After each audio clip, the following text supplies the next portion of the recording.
सभी एग्जाम के लिए मोस्ट इंपॉर्टेंट है। ठीक है, तो सबसे पहले यहाँ पर देखिएगा, ये दिया हुआ है आपका rectangle A B C D is a rectangle. और हम लोग जानते हैं कि रेक्टेंगल का एवरी कोण जो होता है, प्रत्येक कोण कितना डिग्री होता है, 90 डिग्री होता है, राइट है ना। तो यहाँ से सबसे पहला फॉर्मूला देखेंगे एरिया ऑफ रेक्टेंगल। तो अगर एरिया ऑफ रेक्टेंगल कहेगा तो एरिया ऑफ रेक्टेंगल होता है length into breadth. Area of rectangle क्या होता है, लेंथ इंटू ब्रेथ होता है। अगर पूछेगा पेरीमीटर ऑफ रेक्टेंगल, तो पेरीमीटर ऑफ रेक्टेंगल होता है लंबा 2 into L plus B. Perimeter of rectangle, perimeter कहने का मतलब होता है सभी साइड का जोड़, सब साइड का जोड़, मतलब A B plus B C plus C D plus A D. तो पेरीमीटर अगर निकालना रहेगा तो 2 इंटू एल प्लस बी होता है। इसके बाद यहाँ पर अगर पता कर डायगोनल पूछेगा कि बताइए डायगोनल ऑफ रेक्टेंगल क्या होता है, तो डायगोनल ऑफ रेक्टेंगल होता है बाबू root over L square plus B square. L मतलब लेंथ, अभी मतलब ब्रेथ होता है आपका। क्लियर है बात को। तो डायगोनल ऑफ रेक्टेंगल होता है root over L square plus B square. अगला जो है स्क्वायर दिया हुआ है, तो स्क्वायर हम लोग जानते हैं कि सभी साइड क्या होता है, आपस में इक्वल होता है। स्क्वायर का ऑल साइड आर इक्वल, जितने भी साइड है। तो यहाँ से एरिया ऑफ स्क्वायर पूछेगा तो याद रखिएगा साइड का स्क्वायर होता है। एरिया ऑफ स्क्वायर क्या होता है, साइड का स्क्वायर होता है। अगर पूछेगा पेरीमीटर ऑफ स्क्वायर, तो पेरीमीटर ऑफ स्क्वायर मतलब सब साइड का जोड़ ए ए ए ए, तो कितना हो जाएगा, 4a हो जाएगा। तो पेरीमीटर ऑफ स्क्वायर जो होता है आपका 4a होता है। अगर डायगोनल ऑफ स्क्वायर पूछेगा तो root 2a। Diagonal of square क्या होगा, रूट 2a। ये बात आपको याद रखना है। क्लियर बात को। अगला जो है स्केलेन ट्रायंगल। स्केलेन ट्रायंगल जिसका कोई भी भुजा आपस में बराबर नहीं होता है उसको कहते हैं स्केलेन ट्रायंगल। कोई भी भुजा, तीनों भुजा आपस में बराबर नहीं होगा। भुजा मतलब साइड, मतलब 3 गो साइड होगा वो बराबर नहीं होगा, जिसको विषम बाहु त्रिभुज कहा जाता है। तो अगर विषम बाहु त्रिभुज का सेमी पेरीमीटर निकालना हो, यानी अर्ध परिमाप निकालना हो, तो A plus B plus C बटा 2 होता है।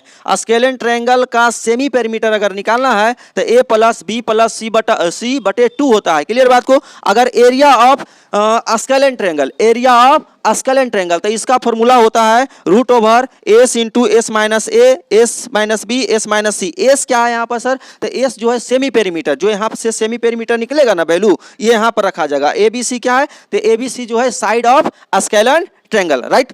तो नेक्स्ट फॉर्मूला जो आपका आता है आइसोसेलेस ट्रायंगल। तो आइसोसेलेस ट्रायंगल वैसे ट्रायंगल को कहा जाता है जिसका 2 साइड आपस में इक्वल होता है। आइसोसेलेस ट्रायंगल ऐसे ट्रायंगल को कहा जाता है जिसका 2 साइड आपस में बराबर होता है, उसको कहा जाता है आइसोसेलेस ट्रायंगल। तो अगर ऐसे देखिए 2 साइड बराबर है, ए और ए है ना, नीचे जो होता है बराबर नहीं होता, आइसोसेलेस ट्रायंगल। तो इस केस में देखेंगे आइसोसेलेस ट्रायंगल का अगर एरिया निकालना है तो एरिया ऑफ आइसोसेलेस ट्रायंगल जो होता है b/4, मोस्ट इंपॉर्टेंट है, भूलने का चांस ज्यादा इसी में रहता है। तो area of isosceles triangle b/4 root over 4a square minus B square. Area of isosceles triangle जो होता है बाबू b/4 root over 4a square minus B square. कभी कभी इसका हाइट में पूछ देता है कि हाइट ऑफ आइसोसेलेस ट्रायंगल क्या होगा, हाइट ऑफ आइसोसेलेस ट्रायंगल। तो हाइट ऑफ आइसोसेलेस ट्रायंगल बराबर होता है 1/2 root over 4a square minus B square. अगर हाइट ऑफ आइसोसेलेस ट्रायंगल पूछेगा तो 1/2 root over 4a square minus B square. कभी कभी पेरीमीटर याद रखना, तो पेरीमीटर होता है 2a प्लस बी, क्योंकि 2 साइड बराबर होता है। तो a और a कितना हो गया, 2a, और नीचे में b हो गया, तो 2a प्लस बी होता है इसका perimeter. Perimeter of isosceles triangle क्या होता है, 2a प्लस बी होता है।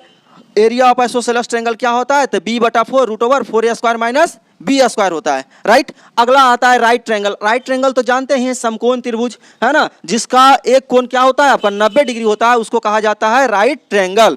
इसको कहा जाता है हाइपोटेनस, इसको कहते हैं परपेंडिकुलर, इसको कहते हैं बेस। तो नीचे वाला होता है बेस मतलब आधार, ये परपेंडिकुलर लंब, ये हो गया हाइपोटेनस। तो अगर पूछेगा एरिया ऑफ सिंपल ट्रायंगल मतलब राइट ट्रायंगल, तो एरिया ऑफ ट्रायंगल होता है half into base into height. तो एरिया ऑफ ट्रायंगल क्या होता है, राइट ट्रायंगल का half into base into height होता है। क्लियर है बात को।